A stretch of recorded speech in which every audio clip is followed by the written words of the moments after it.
Question 1 of this exercise says, in figure 6.28, this figure that we see here, find the values of x and y. So x is this angle here and y is this angle here.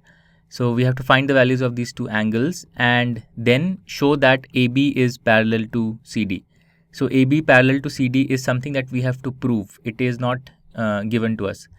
And we have to prove it by finding the values of x and y. So the basic idea behind solving this question is we find the values of x and y. We show that those two values are equal.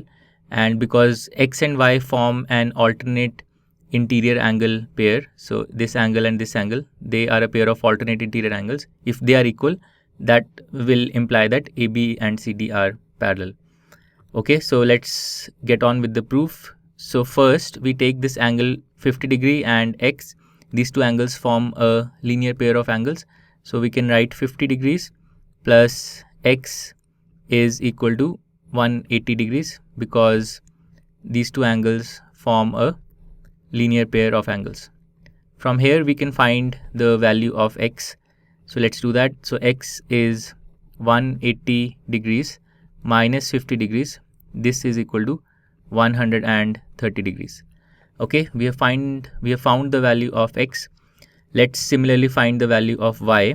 But to find y, we will make use of the fact that this angle y and this angle 130 degrees, they form a pair of vertically opposite angles. So we can straight away write that y is equal to 130 degrees because these two angles are vertically opposite angles.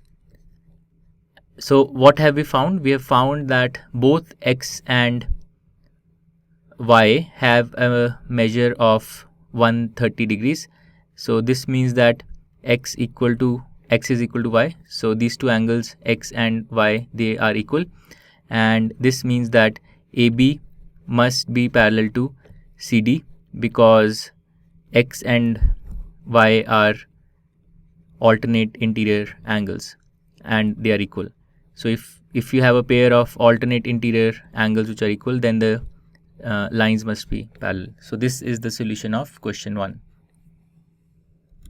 To learn more about how QMath can help you crack school and board exams, explore QMath Leap, a live online classroom program run by highly experienced and committed teachers.